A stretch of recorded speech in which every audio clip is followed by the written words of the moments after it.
오늘 우리 여러분 잘 아시다시피 코로나 시대라서 팬데믹이라 하잖아, 그죠? 학교도 그렇게 못 가고 작년에 안 그랬습니까? 그랬을 때 이런 일들을 통해서 우리가 뭔가 깨달음을 가져야 되는데 그걸 이제 글로 쓰는 그런 어떤 시간을 가져보도록 하겠습니다. 시를 쓸 때 가장 중요한 게 무엇인가 하는 걸 생각을 해봐야 됩니다. 제일 중요한 게 뭔가 하면 새로움입니다. 새로움. 뭔가 새롭게 보아야 되거든요. 새롭게 보아야 됩니다. 새롭게 보는 훈련을 해야 됩니다. 그래서 여기 한번 보십시오. 여러분 자료 한번 여기 보면 팔세요라는 말이 있습니다. 팔세요. 뭐 하세요라는 걸로 연구를 선생님이 하면서 좋은 글을 쓸 수 있는 길은 팔세요인데, 좋은 사람이란 말 하잖아요. 좋은 그림, 좋은 책, 좋은 시 이렇게 하는데 덜 좋은 시가 있고 더 좋은 시가 있을 수 있겠죠. 그죠? 그건 또 사람들 판단에 따라 다릅니다. 한번 보십시다.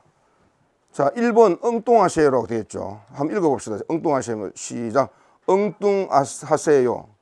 이 시 쓰는 사람들이 약간 좀 엉뚱할 수 있습니다. 예술한 음악하거나 미술하는 분들이 엉뚱할 수 있습니다.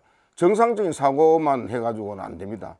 근데 그분이 밥 먹을 때라든 일상생활 할 때는 정상으로 돌아오고 글 쓰거나 음악 창작을 하거나 그림을 그릴 때는 또 여러 가지 엉뚱한 발상을 하지 않으면은 좋은 예술품을 만들어낼 수 없거든요.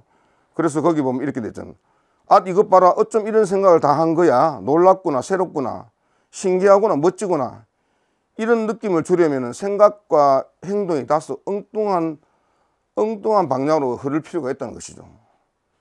그 정상 글은 걸어서는 창의적인 작품을 쓰기 어렵다는 것입니다. 될 수 있다면 엉뚱해야 한다. 그 길만이 좋은 글과 만날 수 있는 지름길이다라고 선생님이 적어놨죠.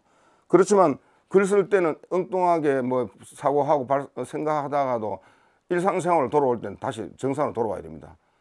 그렇지 않으면 좀 곤란하죠. 생활은 생활이기 때문에. 그렇죠. 엉뚱하는 거. 두 번째는 적자생존이라는 말 여러분 들어봤겠죠. 많이 적는 사람이 좋은 글을 쓸 수 있습니다. 메모를 많이 해야 된다는 것이죠. 선생님이 어느 날 집에 가는데 내가 차를 몰고 집에 가는데 내 앞에 차가 가다가 신호가 빨간불에서 파란불 바뀌는데 안 가는 거예요. 그래서 또 선생님 성격이 못 돼가지고 빵빵거리진 않거든요. 그래서 저 사람 왜 안 가나 싶어가 내려가지고 잠깐 내 쌍깜박이 쳐놓고 뒷차가 없어가지고 보니까 그 안에서 어떤 사람이 글을 쓰고 있었어요. 운전기사가. 근데 알고 보니 친구예요. 치과 의사 친구 시인이에요. 그래, 송영 지금 뭐하고 있느냐, 지금 신호 바뀌었는데 하니까, 아, 내가 지금 좋은 생각이 떠올라가지고 메모지 내가 그저하고 내가 쓰고 있는데 신호 바뀌었다 하니까, 아, 그걸 몰랐다 하면서. 그리고 글 쓰는 사람들 그렇습니다. 좋은 생각 떠오르면 그때 막 적어요.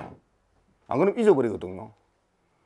지금도 그 친구는 치과업을 하면서 엄청나게 열심히 시집을 내고 책을 쓰고 있고 그렇게 하고 있습니다. 자꾸 적어야 됩니다. 적는 거. 기억은 한계가 있거든요. 적었다가 잃어버려도 괜찮아요. 또 다시 찾을 수 있습니다. 그래서 적는 자만이 살아난다는 말이 있거든요. 그래서 적는 습관을 이 몸에 배어 있어야지 좋은 글을 쓸 수 있고, 쓰기를 게을리하지 않고서는 결코 좋은 글을 쓸 수 없습니다. 손으로 많이 써봐야 됩니다. 컴퓨터로 칠 수도 있지만 손으로 많이 써봐야 됩니다. 틈만 나면 써야 됩니다. 그 다음에 세 번째, 3 읽어봅시다. 시작. 굵은 글자. 시작. 부지런히 찾아 읽으세요. 책을 많이 봐야 됩니다. 좋은 책을. 여기 좋은 책들 엄청나게 많은데, 이거 만일 여러분들 이 책들을 올해 안으로 다 읽었다 하면 그 다음부터 글 쓰기 시작하면 바로 노벨 문학상 받을 수 있을 정도까지도 될 수 있습니다. 꿈을 조그맣게 가지지 말고 크게 가질 필요가 있습니다. 그 나무를 향해 쏘는 화살보다 태양을 향해 쏘는 화살이 더 높이 난다는 말이 있습니다. 꿈을 크게 가져야 됩니다. 아, 나는 이렇게 조그맣게 살겠다, 그렇게 할 수도 있겠지만, 그러나 어떤 분야를 정해졌으면 그 분야에서 최고봉 근처까지 올라갈 수 있도록 노력하겠다는 어떤 결의를 해야 됩니다. 그런 결심을 하고, 그러면 실천하다 보면 그게 이루어질 수 있거든요. 그 비슷하게 갈 수 있거든요. 그 다음에 네 번째 읽어봅시다. 어려운 말인데 시작. 포착하세요. 딱 잡아가지고 꼭 지으라는 거죠. 착상을 잘해야 절반에 성공합니다. 나만의 최초의 발견, 최초의 착상은 좋은 시를 쓰는 밑거름이 되거든요. 그래서 그렇게 좋은 생각을 잘 포착해야 되는데, 그러면 아, 선생님 이 바쁜 세상에 수학도 해야 되고 국어도 해야 되고 영어도 해야 되고 뭐 온갖 거 다 했는데 왜 자꾸 시를 쓰라고 합니까? 이렇게 말할 수 있지만 시를 쓸 수 있는 시간, 시를 감상할 수 있는 시간, 시를 외우는 시간을 가지는 것은요, 우리의 정신적인 어떤 뭐고 영양 보충에 크게 기여를 합니다. 도움을 줍니다. 그렇기 때문에 어릴 때부터 시 많이 외우고 많이 읽고 많이 써본 사람은 분명히 나중에 다른 직업을 가지더라도 훨씬 윤택한 삶을 살 수가 있거든요. 그 다음으로 5번 읽읍시다. 시작. 물고 늘어지세요. 물고 늘어져야 합니다. 끝까지 완벽이란 말 알죠? 아주 그 완성도 높은 걸 말하는데, 태고, 고치는 걸 해야 됩니다. 더 이상 덜 것도 보탤 것도 없는 경지, 그러한 완미라는 것은 완성된 아름다움을 말하죠. 고치고 다듬는 일, 명품을 만드는 길인데, 우리가 글 쓸 때 가장 중요한 거, 말할 때도 그렇습니다. 가장 중요한 건 다른 사람한테 감동을 줄 수 있는 글, 감동을 줄 수 있는 연설을 하려면요, 군더더기를요, 빼내야 됩니다. 빼내는 일, 빼내고 빼내다가 모든 문장들이 다 사라지고 없더라도, 빈 종이만 남더라도 군더더기가 무엇인지를 알아가지고 군더더기를 빼내는 일을 해야 됩니다. 그게 정말 중요합니다. 자꾸 많이 쓰려고 하지 말고 줄이는 훈련을 해야 된다, 그 말씀입니다. 그 다음 6번 봅시다. 시작. 서두르지 마세요. 그렇죠. 좋은 생각이 떠올랐잖아요. 금방 연필을 옮겨버리면 별로 좋은 작품이 안 될 수 있습니다. 그럴 때 머릿속에 계속 넣어놓고 공굴려야 됩니다. 그래서 숙성의 시간이란 말이 있잖아요. 천천히 연필을 들 수 있는 시간이 얼마든지 있기 때문에 참고 기다리면서 머릿속으로 계속 이거 구상을 하고 생각을 하는 거죠. 그러면 그때 뇌회전도 잘 돌아가게 되고 장기리 만취도 잘 돌아가고 충분히 그 과정에서 그 작품이 어떻게 만들어져야 될지를 연구하게 될 수 있죠. 혼자 스스로요. 7번 읽읍시다. 시작. 소리내어 읽으세요. 소리내어 읽어보면 그게 좋은지 안 좋은지를 알 수 있습니다. 소리내어 읽기 정말 중요합니다. 우리가 선생님이 여러 군데 시조 심사하러 가면은 마지막에 가서는요, 이 작품을 뽑을 것인가, 이 작품을 뽑을 것인가 할 때 그 중에서 누구 한 사람이 좀 멀찍이 떨어져서 낭독을 합니다. 몇 번 들어보고 판단을 내려요. 낭독을 하다 보면은 자연스럽게 만들어졌는지 아니면 뭔가 걸리적거리는 건지 그걸 느낄 수 있거든요. 그래서 소리내어 읽기가 정말 중요합니다. 그 다음에 8번 읽읍시다. 시작. 스스로에게 감동하세요. 자기가 쓴 작품이 흥분해서 감동할 수도 있긴 한데, 안 그러고 자기가 쓴 작품이 자기 스스로에게 뭔가 울림을 주지 않으면 그 작품은 버리거나 보관해 두어야 됩니다. 그리고 내 글에 감동을 해야지 다른 사람도 내 글에 감동할 수 있다는 거죠. 그래서 그게 그럴 때 생명력을 오래 가질 수 있다는 건데, 정말 좋은 시는 있죠. 100번, 50번, 100번 읽어도 좋아요. 예를 들면 한번 봅시다. 윤동주 시인의 호주머니라는 작품인데, 넣을 것 없어 걱정이던 호주머니는 겨울 되면 주먹 2개 가뿐가뿐. 그 다음에 이종환 시인이 쓴 걸 이야기하겠습니다. 교과서 처음 실렸던 거 2002년도에. 친구야 눈빛만 봐도 봄이면 꽃피는 소리 두 귀는 듣는단다. 겨울날 눈 내리는 소리 두 귀는 듣는단다. 친구야 눈빛만 봐도 내 마음의 소리 들린단다. 내 친구가 초등학교 때 친구가 작곡가인데 대학 교수인데 이 친구가 이거 노래도 만들고 했습니다. 봄이면 꽃피는 소리 두 귀는 듣는단다. 겨울날 눈 내리는 소리 두 귀는 듣는단다. 이래가 친구야 이렇게 부른 게 끝까지는 안 부르겠습니다. 그리고 그때 박수를 해주셔야 됩니다. 그 다음에 엄마야 누나의 강변 살자 뜰에는 반짝이는 금모래빛 뒷문 밖에는 갈리팬 노래 엄마야 누나의 강변 살자. 그게 불과 넉 줄인데 첫 줄과 끝 줄은 또 같은 말이잖아요. 김성월의 엄마야 누나야. 그건 단순하면서도 굉장히 그 울림을 주거든요. 엄마야 누나야 강변 살자 안 하고 형님아 그다음 뭐 아빠야 강변 어울리겠습니까?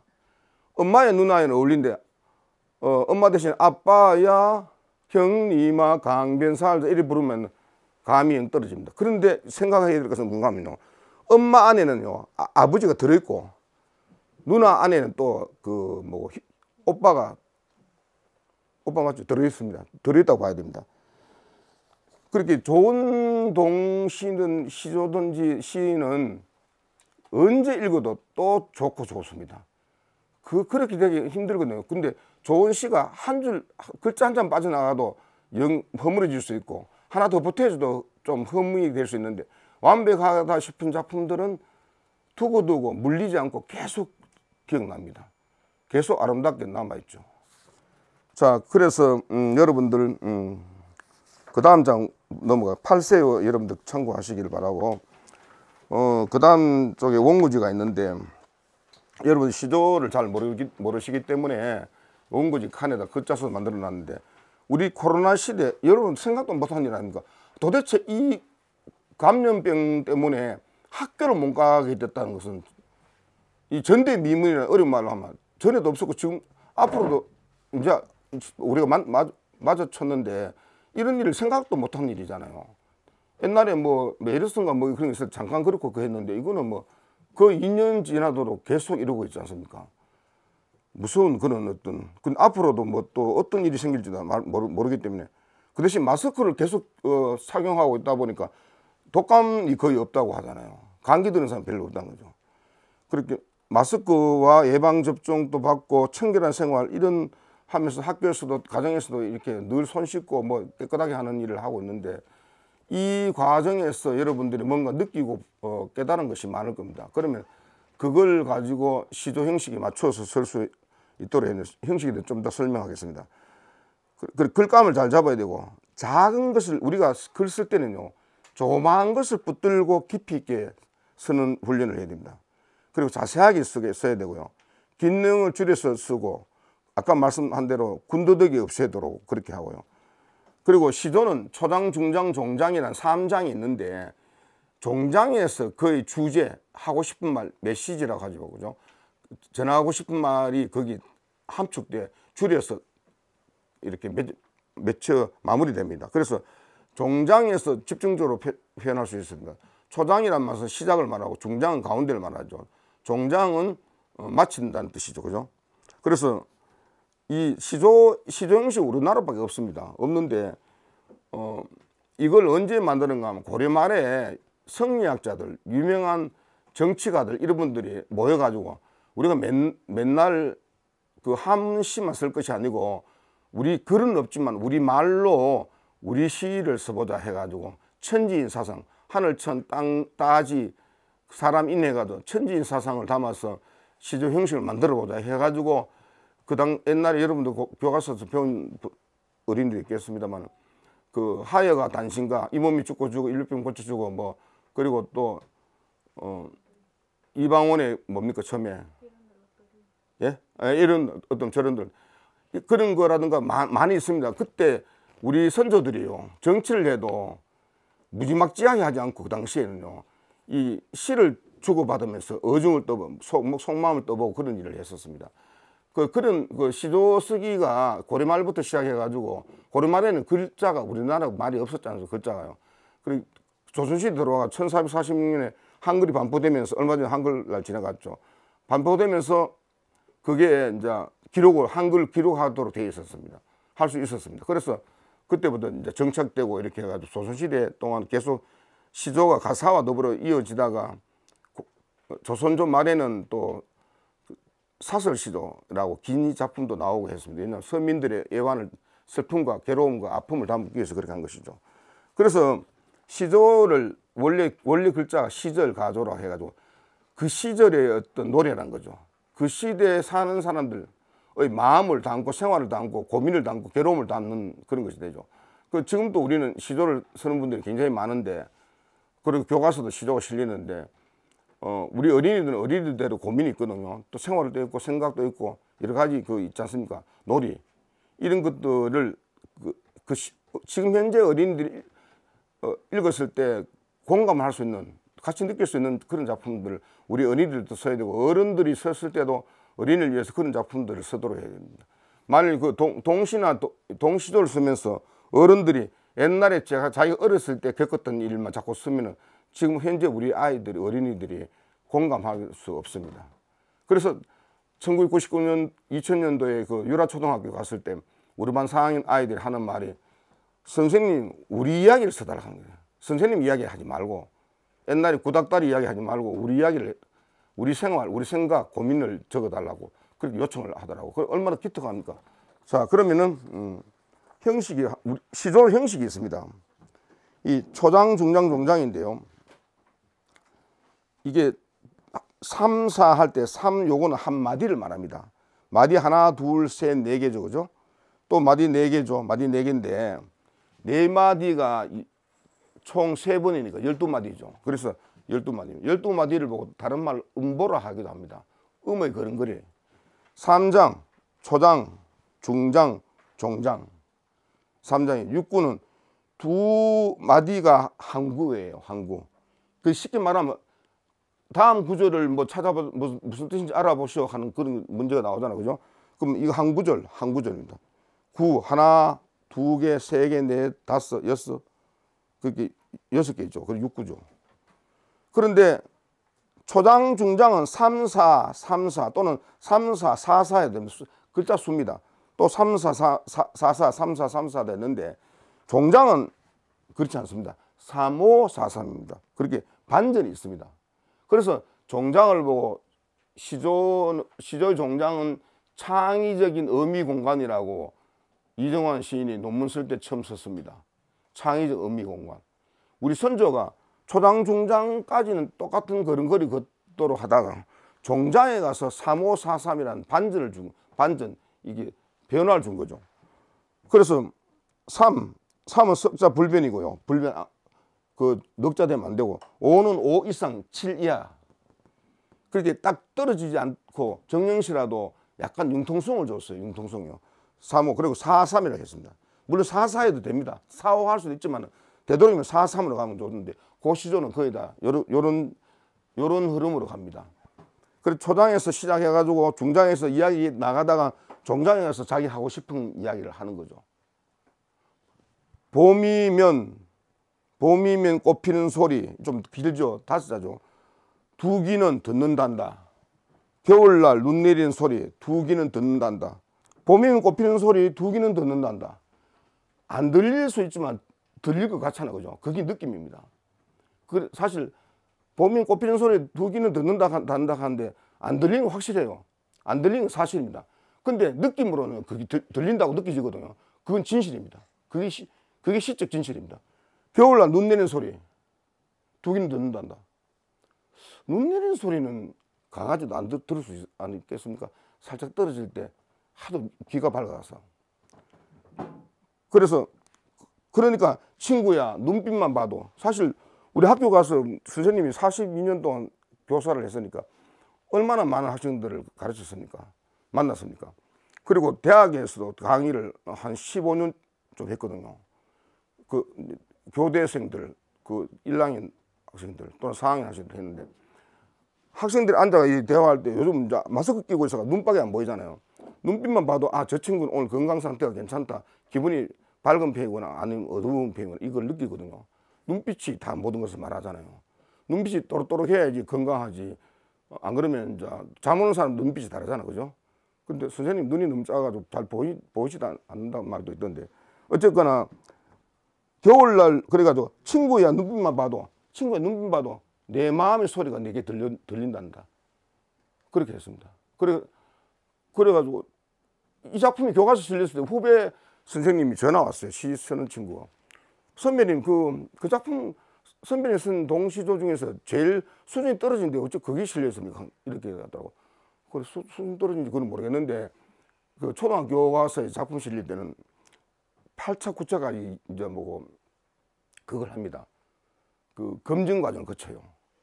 교사 반응, 학생들 반응 다 거치는데 8차까지 통과되다가 9차에 날아갈 수 있거든요. 근데 그 단원의 성격에 맞고 아이들의 그 수준에 맞고 문학성보다 오히려 그런 걸 더 따져가지고 싫어요.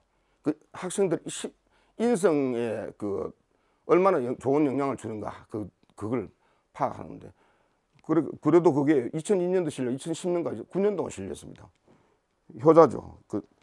자 그러면 이렇게 형식이 있는데 처음에 쓸 때 너무 형식에 맞춰서 쓸 필요는 없고요. 그냥 생각난 대로 쓰면 됩니다. 원래 시조를 쓸 때 석줄 사명을 썼다가 줄이거나 또 짧으면 느리거나 이렇게 하면 됩니다. 그리고 예를 들면 여러분들 글 쓸 때 있죠. 한 가지 힌트를 드리겠습니다. 시조는 한 마디가 글자 한 자는 안 됩니다. 두 자 이상 되야 되거든요. 그러면 예를 들면 이하고 그하고 저가 있잖아요. 지시하는 말이라 그러죠. 그 저에서 글자 한 자씩 못해버리면 두 자가 되고 한 마디가 될 수 있습니다. 뭐냐? 이, 기, 그리, 저리 한번 보십시오. 이리, 그리, 저리. 이 사람 할 때는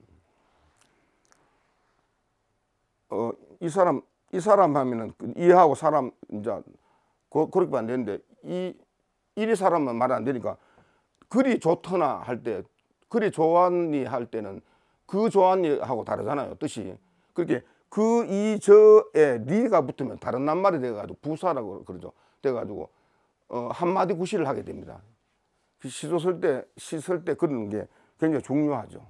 그리고 우리가 글 쓰면서요 우리나라 말로 된 순수한 말로 된 것을 가급적 많이 쓸 수 있도록 노력해야 됩니다.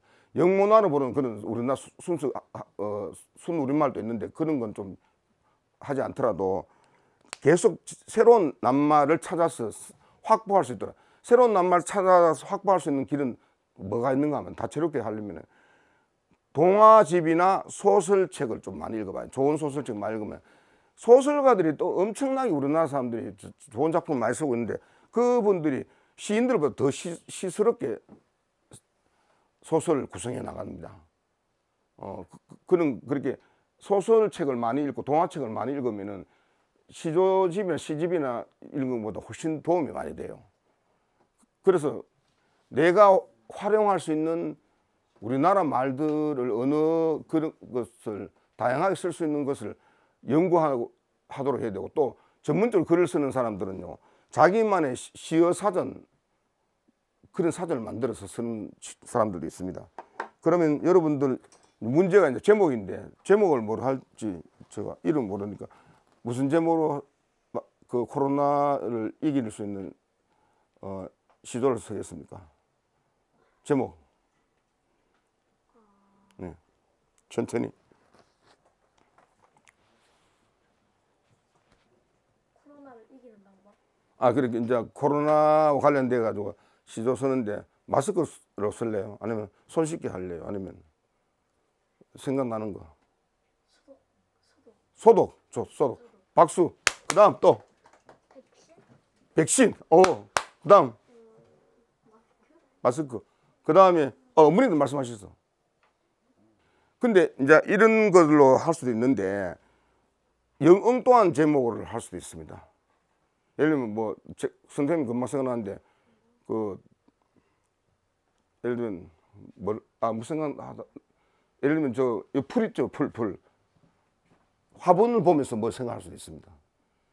그렇게 마스크 뭐 방역 수칙 거리두기 이런 거 말고 다른 것을 잡아가지고 그걸 드러낼 수 있는 길이 있습니다. 지금 구체적으로 생각이 안 나는데 그게 엉뚱하게 가는 길이거든요. 엉뚱하게 가지면 정상적으로 돌아오는 길일 수 있거든요. 자, 그래서 제목을 그러면 여기 보면요, 원고지 보면 세 가지가 있는데 첫 번째 어머니도 다 받으시죠. 제목 여기 회사의 제목을 이렇게 쓰면 됩니다. 쓰고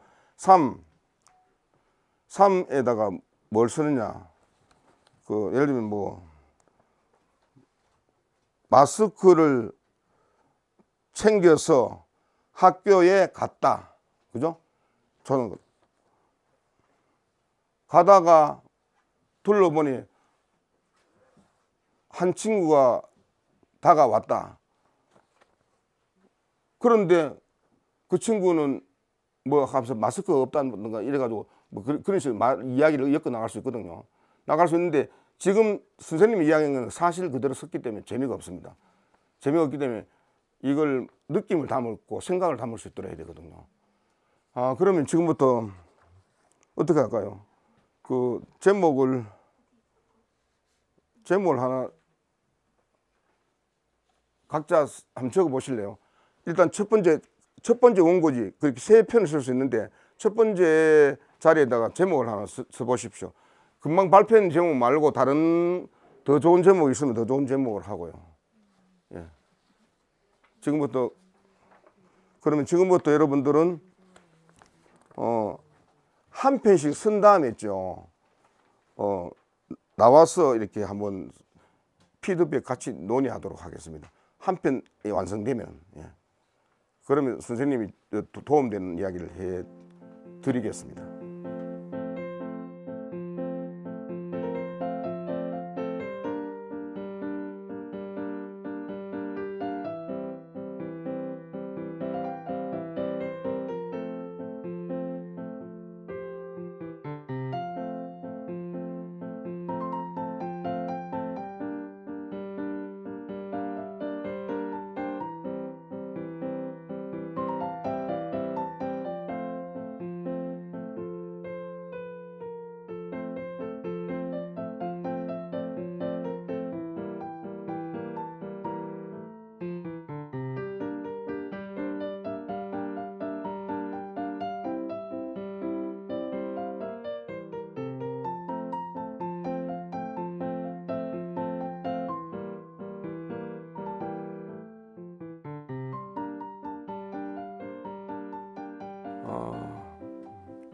우선 그러면요 쓴 것까지 놔두고 다시 요 자료집 요거 석 장짜리를 보도록 하겠습니다.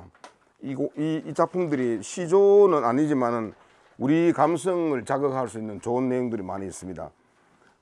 동시 자료집을 펴보십시오. 하던 건 덜 쓰신 건 괜찮고 좀 이따 우리 발표하도록 하겠습니다. 하는데 1번 작품 이거 지금 현갈이를 안 해놔 그런데 한번 읽어봅시다. 다 같이 시작. 기억이 친구를 데려왔다. 쌍기역. 디귿이 친구를 데려왔다. 상디귿. 비읍이 친구를 데려왔다. 상비읍. 시옷이 친구를 데려왔다. 상시옷. 지읒이 친구를 데려왔다. 상지읒. 히읗도 친구를 데려왔다. 하하허허허. 이게 뭡니까? 이 작품이 우리에게 뭘 어떤 말 하고 싶은 말 있을까요? 다른 건 다 낱말이 활용되는데 이거는 히히 이게 붙여가지고 못 쓰죠, 그죠? 안 쓰죠. 요런 걸 이제 친구라고 해가지고 뭔가 이 사람 이름도 이 작가 이름이 원래 본명 김공은 아닐 거예요. 근데 어떤 시인은요 김개미라고 자기 이름 붙이고 동시 쓰는 사람이 있어요. 근데 시 쓸 때는 또 다른 이름이 있고 이 사람은 동시 쓰는데 김곰이에요. 곰하고 친한지 그건 모르겠는데 그래 하여튼 한번 보십시오. 요런 기발한 거 요런 걸 기발하다 하거든. 놀랍다 그러거든요. 낱말에 대한 우리나라 말에 대한 연구를 했기 때문에 이런 작품이 나올 수 있습니다. 이거 다각도로 우리가 해석할 수 있죠. 2번 한번 봅시다. 2번은 이제 좀 슬픔이 도미노처럼인데 아주 좀 슬픈 시예요. 읽어봅시다. 시작. 짝사랑 경훈이가 현정이랑 나누어 낀 반지를 봤어. 좋아하는 카레가 나왔지만 넘어가질 않아. 학원에 도착해서 알았어. 다 해둔 숙제를 두고 왔단 걸. 배가 고파서 배가 아파. 집은 캄캄하고 먹을 건 딱딱한 식빵 껍데기뿐. 딸기잼을 바르다 그만 떨어진 식빵. 잼 발린 면이 그대로 풀어지고 닦으면 닦을수록 휴지는 달라붙고 멍청하게 눈물은 왜 흐르는지 어느 틈에 들어선 엄마가 등짝을 때려 배가 고파서 잠도 안 와. 경훈이 생각도 잠들지 못해. 나쁜 놈. 욕을 해놨습니다. 여러분들 이런 시를 보고 뭐 이런 시를 썼나고 생각할 수 있지만 어린이들 마음이 그렇습니다. 우리도 선생님 초등학교 다닐 때 그 어떤 여학생하고 어떤 남학생이 서로 막 친하게 지낸다고 뭐 노래도 부르고 그래 했거든요. 그게 50년 또 훨씬 전의 일이거든요. 그런데 나중에 그 둘이 맺어지지 않고 다 헤어지더라마는. 그리고 선생님이 용계초등학교 있을 때 체육교과를 할 때 3학년 할 때인데 그때 선생님이 나이가 50이 안 됐을 때인데 지금보다 훨씬 젊은 때죠. 근데 3학년 남학생 하나가 내하고 친했는데 체육 끝나고 난 다음에 자꾸 내 손을 잡고 남학생인데 선생님 저 이야기 들어보십시오. 아주 귀엽게 생겼어요. 선생님 지금요 제가 아가씨를 한 소개시켜 주겠다 하더라고. 그럼 그 무슨 소리나 하겠나. 우리 집에 오는 선생님 제 과외하는 선생님 저 여자 선생님이 엄청 이쁜데 선생님 결혼 안 했을 것 같아 가지고 중신해 주겠다 하는 거야. 그래가 야야 내가 결혼해가 애가 둘인데 니가 그런 소리 하나 갖겠나. 선생님 그거 안 해지 싶은데 하면서 이게 하시라고 하고 그러더니 얼마 있다가 또 커플 반지 끼고 있더라고. 공부 체육 시간에 남학생하고 여학생 걔가. 그래 너도 반지 똑같은 거 끼고 있는 하니까 어제부터 사귀기로 해가지고 3학년인데 둘이 끼고 있다 하더라. 엄마들이 해줬다 하면서.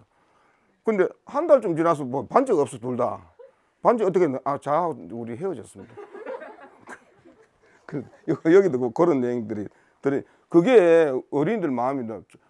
뭐 어른들만 서로 좋아하고 하는 거 아니지 않습니까? 그게 초등학생들도 서로 이렇게 좋아할 수 있고 좋아하는 거 표현하는 건 나쁘지 않는데 다른 생각을 가지고 다른 좋지 못한 행동을 하게 되면 그게 문제가 있죠, 그죠? 그 다음 3번 봅시다. 동물원 호랑이 읽읍시다. 사람들이 오든 말든 사람들이 보든 말든 하품만 쩍쩍하면서 누워있다. 무관심, 무반응, 무소유, 동물원에서 사는 법을 터득했다. 그런 시가 있고 그 다음에 봅시다. 이상한 날을 일어섰습니다. 시작. 꽁꽁 숨어있던 것들아 다 나와라. 이제 숨바꼭질 끝났다. 뭐 별로 안 길지 않습니까? 그렇게 아까 이 친구 강래윤 어린이가 그렇게 쓰는 거 그런 거 아주 팍팍 들어오거든요. 그 다음에 5번 자주 꽃핀 건 자주 감자 파보나 마나 자주 감자 하얀 꽃 핀 건 하얀 감자 파보나 마나 하얀 감자. 여러분들 권태영이라는 어떤 분인지 모르시죠? 근데 권태영 선생은 감자꽃의 한 편 때문에 한국 동시문학사에서 길이 남는 시인이 됐습니다. 10편, 20편도 필요 없어요. 한두 편만 좋은 작품만 남기면은 길이 빛날 수 있습니다. 그게 문학세계죠. 그 다음에 6번 아까 선생님이 했습니다. 윤종주 시인의 호주머니고 7번도 아까 했죠. 김소리고 8번 읽어봅시다. 시작. 스마트폰 모시고 탔다가 스마트폰 모시고 내린다. 누가? 제목이 뭘까요? 예?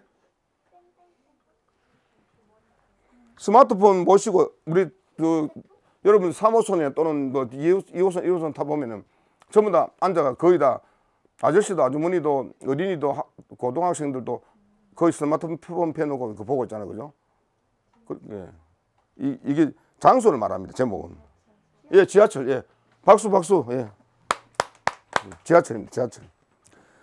지하철을 이렇게 썼습니다. 그렇게 박승호라는 분은 동시 참 멋지게 쓰시는데 이분은 길지 않아요. 짧은 거 쓰면서 지하철 상황을 딱 보고서 써서 딱 두 줄 끝내버렸죠. 요런 시가 긴 것도 필요하지만 아까 그 슬픔이 도문이처럼 긴 것도 필요하긴 해요. 그렇지만 요런 짧은 시를 쓰려고 노력하는 것이 중요합니다. 워낙 바삐 돌아가는 시대이기 때문에. 그 다음에 9번 나무야를 한번 읽어봅시다. 시작. 나무야 일요일에 뭘 하며 지내니 아침을 물고 온 새가 고막을 두드린다. 나무도 놀러 가고 싶겠지. 담장을 넘고 싶겠지. 나무도 바랄 거야. 안심하고 뻗을 각도. 세상은 상상한 대로 굴러가고 있는 걸. 나무야 꿈꾸는 미래로 핸들을 확 돌려봐. 와, 역동적이라는 말을 하잖아요. 힘차잖아요. 나무도 안 그렇게 했으니까 우리는 마음대로 발을 옮기가 우리 두 발이 땅에 심겨져 있다 하면 어떻게 되겠습니까? 다 우리가 정신 나간 사람 돼버리겠죠. 그죠?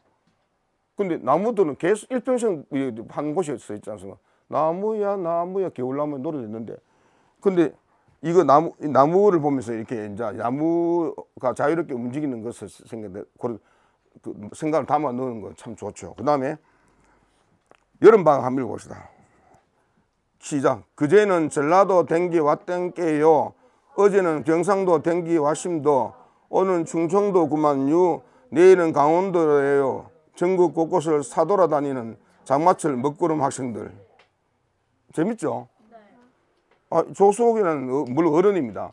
이분을 만나보고 싶어요. 어떻게 이렇게 재밌게 썼는가 싶어가지고. 11번 읽어봅시다. 설레게 할 수 있을까? 즐겁게 할 수 있을까? 깨끗하게 할 수 있을까? 처음이라 오는 내내 고민했을 거야. 첫눈이 내리는데 내리면 첫눈은 고민을 한 겁니다. 야, 사람들에게 설레게 할 수 있을까? 즐겁게 할 수 있을까? 또 깨끗하게 할 수 있을까? 고민하면서 내린다는 거라. 근데 결국은 이제 첫눈이 그렇다는 게 아니고 첫눈과 같은 어떤 존재 그런 것이죠. 그죠? 그 다음에 12번 읽읍시다. 시작. 참새 깃털 하나 길습에 떨어졌다. 오늘 밤 요만큼 참새와 추워하겠다. 깃털 하나 떨어진 것 때문에 더 추워졌다는 거. 아, 지금 오늘 아침 일어나는 게 좀 춥더라고요. 아, 겨울이 오는구나.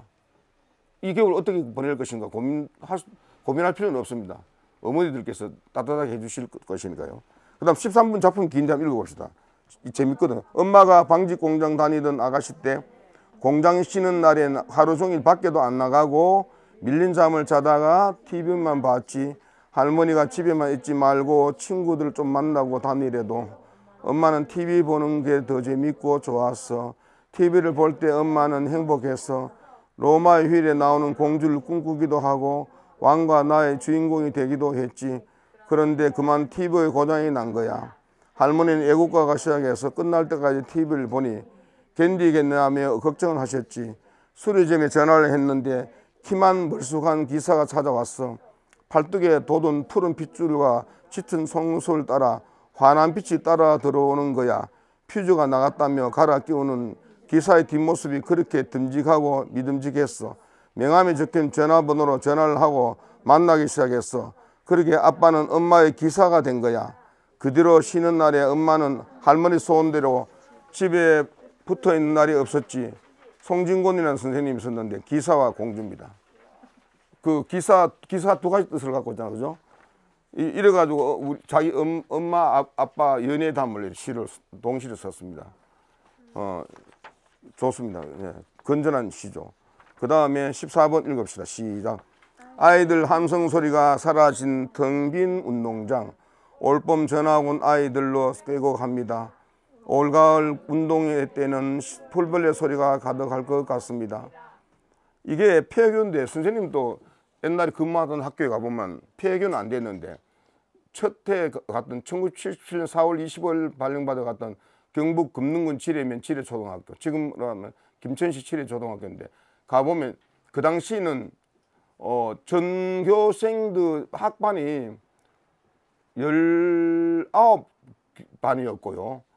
그리고 학생들이 막 들끓었어요. 운동회 하면 막 난리 났었어요. 근데 지금은 그 많은 수백 명 되는 학생들이 다 어디로 가고 없고 불과 40~50명 정도 학생들이 있어요. 그때 운동회 하면 가을에 막 동네 대항 이렇게 하면은 막 서로 싸우고 난리 나고 뭐 안 코스 먹으니 바깥 코스 먹으니 하면서 막 다투고 했는데 그런 들끓던 시대는 다 지나가 버렸어요. 그렇게 폐교가 많죠. 폐교는 또 다른 것들을 예술 어떤 그런 공연장도 만들고 하는데 그 다음 15번 읽어봅시다. 작년 이맘때 피었던 봉숭아 올해 또 왔습니다. 갔다 오는 길 참 멉니다. 그런 작품 있고 그 다음에 좋은 말 읽어봅시다. 좋은 꿈 꿨니? 오늘 기분 어때? 밥 많이 먹어? 이런 좋은 말 다 두고 진짜 좋은 말만 골라 하는 엄마. 좋은 말 할 때 일어나. 좋은 말 할 때 씻어. 좋은 말 할 때 빨리 밥 먹어. 좋은 말 더 듣기 전에 학교나 가야지. 얼마나 우리 마음을 잘 담고 있습니까? 어머니는 좋은 말 한다고 좋은 말 할 때 일어나. 좋은 말 할 때 밥 먹어. 이렇게 하는데 그러면 좋은 말 듣다가 막 일찍 나이 들겠다 싶어가지고 아들이 도망가는 이야기죠. 그 다음에 봅시다. 17번 시작. 동물원에서 엄마 등에 엎인 원숭이 찰까. 오동잎 같은 귀를 번쩍 벌렁이는 코끼리 찰까. 송곳니를 드러내고 우르릉대는 호랑이 찰까. 그런데 한 아저씨는 기린 그림자를 찰까. 잔디를 밟지 마시오 팻말 찰까. 코끼리 똥 찰까. 넘치는 쓰레기통을 찰까. 나는 쓰레기통 찍는 아저씨 뒷모습을 몰래 찰까. 끝에 가서 그렇죠. 아무도 안 찍어주니까 결국은 이제 이 글을 쓴 사람 보고 화자를 가는데 이야기하는 사람인데 그 사람은 아저씨 뒷모습을 몰래 찰까 찍었다고 그렇게 또 좀 사진 찍어도 마음대로 찍으면 안 되죠. 예, 그 다음 18번 읽어봅시다. 이 참 재밌는 동화 같은 시인데 찻길 건너는 다리 셋인 고양이를 보았다. 끼익 빵빵. 나는 얼른 다리 한쪽을 연필로 그려주었다. 고양이는 다리가 새로 생긴 줄도 모르고 도로 위에 멍하니 서 있었다. 파릇파릇한 풀밭을 그리고 그늘이 많은 나무도 한 그루 그려주었다. 고양이는 풀밭을 조금씩 걷기 시작하더니 뛰고 구르고 새끼 고양이를 핥았다. 풀밭 위엔 참치 통조림을 그 곁에 하얀 그릇이 담긴 우유도 그려줬다. 상상사전입니다. 상상으로 이렇게 그림을 그려준 거죠. 그래서 고양이, 다친 고양이, 한쪽 다리 없는 고양이를 그나마 그래서 동화적으로라도 제대로 활발하게 움직일 수 있도록 해주고 싶어하는 작가의 시인의 마음이 따뜻하죠. 그 다음 19번 읽읍시다. 시작. 우리를 탈출한 고릴라가 돌아다닌다. 어떻게 나갔어? 대체 비결이 뭐야? 절망을 하루에 한 칸씩 나도 몰래 뜯었지. 절망을 뜯어냈다고? 절망을 뜯어냈다고? 오타를 고치려다 눈이 주운 어이 한 입. 절망을 하루에 한 줌 몰래 뜯어내야지. 그 다음 알아서 해라 봅시다. 시작. 해가 떴습니다. 엄마에서 알아서 해가 떴습니다. 엄마가 친구들과 약속이 있어 급히 나가는 날. 알아서 해는 세상에서 제일 신나는 해. 엄마 기분이 오락가락하는 날. 알아서 해는 세상에서 제일 알쏭달쏭한 해. 학교에서 말썽 부린 날. 학원에서 시험 망친 날. 알아서 해는 세상에서 제일 끔찍한 해. 이글 불타오르는 해. 무슨 뜻인지 아시겠죠? 알아서 해 하는 거 참, 네 알아서 안 할래? 막 알아서 안 하면 그렇게 협박을 하면 우리 어린이들은 속이 무너져 내리죠, 그죠? 어머니들 그렇게 하시면 안 되겠죠. 근데 나중에요, 여러분들 또 자라가지고 어른 되거나 시집가고 장가가고 하면 또 아들, 딸들 보고 알아서 해, 알아서 해. 좋은 말 할 때 일어나 하고 그런 말을 할 가능성도 있습니다. 21번 읽읍시다. 시작. 새우깡 한 조각 놓고 비둘기 3마리가 저녁밥 먹고 있네. 새우깡 한 조각 놓고 쪼고 뜯고 뺏고 뺏겨도 누구도 덥석 입에 물고 날아가지를 않네. 예, 또 있습니다. 그다음 하루 읽읍시다. 등을 토닥토닥 두드리던 하루가 아침마다 활짝 피어 손 내밀던 밝음이 저녁엔 어둠에 깃들길 조용히 기다려요. 누구나 똑같이 나눠 가질 수 있는 밤은 참 좋아요. 어둠이 폭 감싸주니 하루도 익숙해지면 깊은 잠이 들지요. 그 다음 겨울. 처마 밑에 시래기 다래미 바삭바삭 추워요. 길바닥에 말똥 동그라미 달랑달랑 얼어요. 요건 윤동주 시인이 쓴 겁니다. 동시에요. 그 다음 23번 끝말 읽기 필살기 읽어봅시다. 한 방에 날려버릴 끝말 읽기 필살기는 그 집 중에 내가 제일 잘 먹던 달걀, 죽어도 못 먹겠다던 반두구 속 표고버섯, 2학기 회장 선거 내가 서낸 내 이름, 결국에 한 표 차이로 회장이 되었을 때 솔직히 내가 된 것보다 더했던 그 기쁨, 개나리가 좋다고 좋아하던 샛노랑, 장난으로 그렸지만 아직도 남아있는 내 책상 한기퉁에 내가 그린 꽃무늬, 기다리던 체육시간 넘어져 까진 무릎, 불긋불긋 멍들려는 무릎보다 아팠던 건 내 속도 다 모르면서 전화 까버린 내 짝꿍. 그때 요 꿍이나 뭐 릅이나 니나 름이나 이런 말들로 끝말 읽기 하기 힘들잖아, 그죠? 그거 끝말 읽기 대결 붙는 그 이야기입니다. 이거 저 대구 시내에서 초등학교 교사로 있는 선생님 제자 이현정 선생님이 쓴 작품인데 25번 읽읍시다. 꽁꽁. 물은 바가지를 꼭 껴안고 바가지는 물을 꼭 껴안고 추위를 견디다 잠들었나 봐요. 그 다음 26 들풀. 방금 손수레가 지나간 자리 밖에 밟힌 들풀이 푸득푸득 구겨진 잎을 편다. 소와 염소. 소가 아기 염소에게 그랬대요. 쬐그만 게 금방지게 쏘이면 또 그 뿔은 뭐라? 그러자 아기 염소가 뭐랬게요? 쳇. 아저씨는 부끄럽지 않아요. 그 덩치에 아직도 엄마 개 이렇게 하고요. 28번 물과 얼음 읽어봅시다. 먼저 얼지 않으려고 한참 몸싸움하다 힘이 조금 모자란 물 얼음이 되었대요. 어쩌나 저 힘센 물은 그만 얼음 밑에 갇혔대요. 인간시사 세옹지마라는 뜻을 담고 있죠. 29번 읽읍시다. 바람 편지. 바람만큼 많은 편지를 써본 사람 있을까? 하늘엔 구름 편지, 숲속엔 나뭇잎 편지, 물 위엔 옥물결 편지, 물고기 은빛 지느러미 편지, 소잔등 쇠파리 편지, 비탈길 흑바람 편지, 석류나무 석류알 편지, 박고랑 시아 편지, 아가방 전내음 편지, 감나무 강꽃 목걸이 편지, 아카시아 숲 꾸랑기 편지, 사리 울타리 엄마 목소리 편지, 코스모스 가을춤 편지, 눈밭엔 사슴 발자국 편지, 흩날리는 눈송이 편지, 온 세상 사람이 함께 받아볼 수 있는 편지. 끝입니다. 근데 이 바람 편지라는 그 노래로 만들어졌는데요. 이렇게 부릅니다.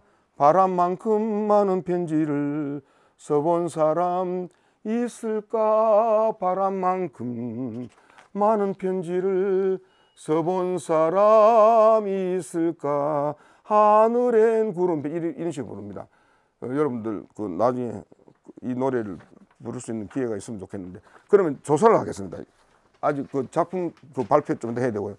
이 무려 몇 편을 읽었습니까? 우리가 짧은 시간에 29편을 읽었는데, 나는 꼭 내가 이 작품들을 오래오래 기억하고 싶다는 작품을 3편만 골라가 그 번호에 동그라미 치십시오.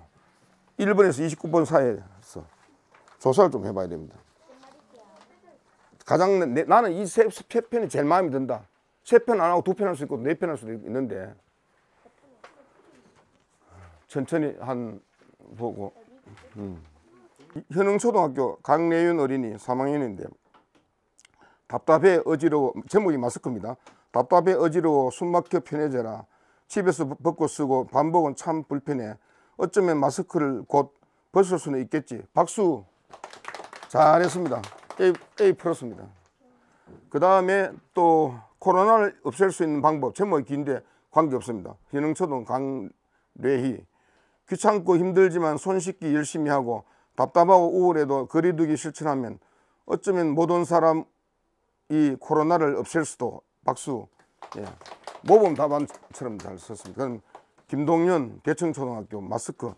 처음엔 불편했던 마스크가 편해지네. 하긴 2년이나 썼으니 당연하지. 2년간 쓴 거 생각하면 조금은 슬프다. 박수. 예. 다들 소질이 있습니다. 장세경 씨입니까? 아, 예. 공기. 숨색깔 파랑이면 어쩌면 괜찮을까? 숨색깔, 이게 뭐예요? 파랑이면 빨강이면. 아, 숨색깔 빨강이면 그래도 괜찮을까? 온천지 알록달록해도 어울리면 좋겠네. 또 한 편 더 있습니다. 10월. 어느새 어둑어둑 갑자기 오돌오돌. 마음이 허한 건지 몸이 허한 건지 따뜻한 김치 수제비 나는 먹고 싶은 밤. 박수 박수. 요런 작품을 보고 뭐라고 하는가 하면 실감실정이에요. 실감실정. 실감 있게 썼다는 거죠. 그리고 숨색깔이나 그 막 표현을 이야기했는데, 근데 정말 그 소질이 있으십니다. 소질을 개발 육성해야 됩니다. 그 다음에 정혜준입니까? 마스크. 핵 마스크를 벗으면 편하지만 혼이나 하루빨리 멸종된 마스크를 벗는 날 오게 될까? 코로나야 사라져. 이렇게 했고, 근데 핵이라고 쓴 요게 아주 핵폭탄은 아니지만 아주 요게 요렇게 표현한 게 참 잘 됐어요. 아, 좋습니다. 누구예요? 아, 예. 저 점수 어머니가 A 플러스 적어 주십시오. 그 다음에 최민석 대정초. 끝. 코로나가 대체 언제 끝날지 상상한다. 하루 이틀 사흘 나흘 생각한다. 이 시간 또 여기 저 순서 바꾸어 가지고요. 언젠가 끝이 나겠지 우리가 노력하면. 그 다음 단풍소리 썼네요. 단풍잎이 떨어진다. 가을 단풍 떨어진다. 더불어 내 나이도 들어간다. 째깍째깍. 시계 소리 실어가면 내 나이도 들어간다. 아유, 슬픈 일입니다. 나이 들어가면 좋죠. 근데 잘 썼어요. A 플러스. 예. 요거 글자 석자로 만들면 되고요. 아, 근데 확실히 성숙했어요. 예. 성숙. 어른으로 막 진행되고 있는 거. 박지혜 어린이가 아니고 어른이십니까? 예. 내 친구. 마스크에 가려워진 얼굴을 상상한다. 콧구멍이 커다랄까? 앞니가 빠졌을까? 슬쩍 쳐다봅니다. 사랑하는 친구 얼굴. 박수. 10월 외롭고 그리웠고 보아도 또 보고파 지나간 계절 얘기 사춘기 아들처럼 그리운 지나가 버린 어린 시절 옛 얘기. 좋습니다. 앞으로 계속 시도를 쓰셔가지고 저한테 보내주시기 바랍니다. 그 다음에 이지영 어머니. 귀신. 눈에도 안 보이고 귀에도 안 들리고 어디서 왔는지도 어떻게 왔는지도 한마음 모아서 쫓아내자 코로나. 그 다음에 건망증. 참 좋네 오늘 공기. 마스크 잊었네. 집에 오면 손 씻으라. 아까 전에 씻었어요. 오늘은 꼭 기억하자. 마스크와 손 씻기. 박수. 그 다음에 마스크. 처음엔 불편했다. 하루 종일 마스크. 이제는 익숙해져 하루 종일 문제없어. 보이지 않아도 알 수 있는 친구 표정. 요때 둘째 마디가 오가 돼야 되는데 보이지 않아도 할 때 보이지 않아도 앞에 다른 말 석자를 하나 넣으면 돼요. 넣으면 되는데 그렇게 하면 되고 깔끔하게 쓰셨습니다. 하와이 맞죠? 코로나 유행 전 마지막 여행. 행복했던 가족 여행. 더 이상 갈 수 없다. 다행이다. 기억할 수 있는 추억들이 있었어. 이때 종장에 이제 다행이다 하면 넉자 되니까 다행해. 뭐 그런 식으로 하면 되는데 이거 뭐 어느 분이 쓰셨어요? 예? 학생이 썼습니까? 박수. A 플러스 적어주십시오. 그 다음에 백신 접종. 코로나 확진자 소식 온종일 들려오네. 아이고 무서워라. 백신 맞고 이겨내자. 한 방 맞고 두 방 맞다 보면 코로나도 물러나겠지. 그러면 여기 3 되니까 한 방 맞고 하지 말고 한 방을 뭐 고치면 되겠습니다. 어쨌든 간에 요걸 좀 수정하면 되거든요. 박수. 이 어느 분이 예. 그 다음에 끝으로 김윤송. 이겨내요. 제목을 잘 붙였습니다. 이겨내요라고. 마스크도 아니고 접종도 아니고 이겨내요. 낙엽처럼 후두둑 떨어지지 말아요. 나무처럼 꿋꿋이 서서 이겨내요. 나도야 나무처럼 코로나 이겨내요. 좀 독특하셨습니다. 새롭습니다. 박수. A 플러스로 적어주십시오. 자, 여러분들은 시조 형식도 배우고 우리 고유의 그 시니까 배우고 또 그 충분히 짧은 시간인데도 충분히 여러분들의 생각을 잘 다듬어 가지고 글로 표현했잖아요. 세련미가 좀 부족하더라도 자꾸 쓰다 보면 좋은 글이 될 수 있습니다.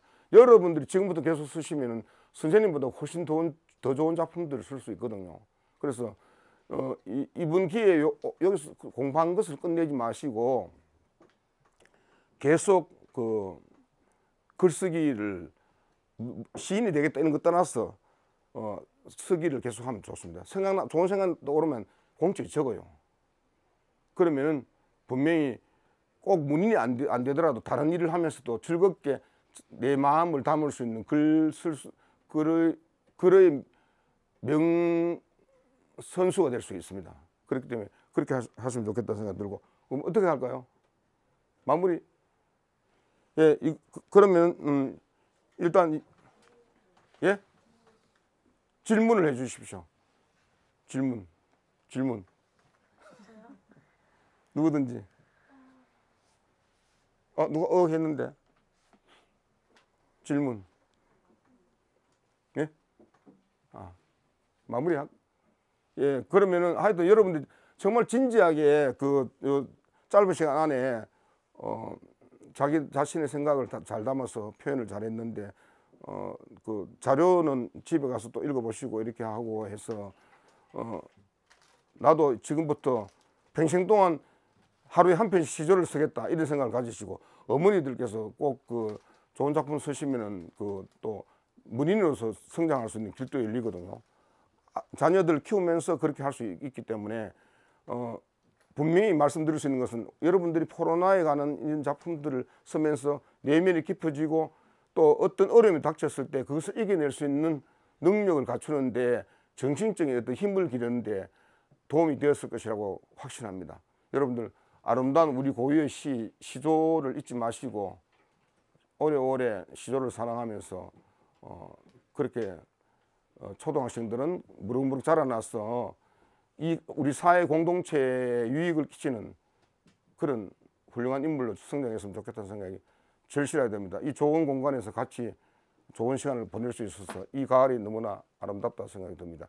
안토니오 비발디의 사계 중에서 가을을 여러분들 한번 집 댁에 가셔가지고 스마트폰 한번 들어보시기 바랍니다. 정말 이 계절하고 참 잘 어울리는 그 곡이죠. 이상으로 마치겠습니다. 감사합니다. 예.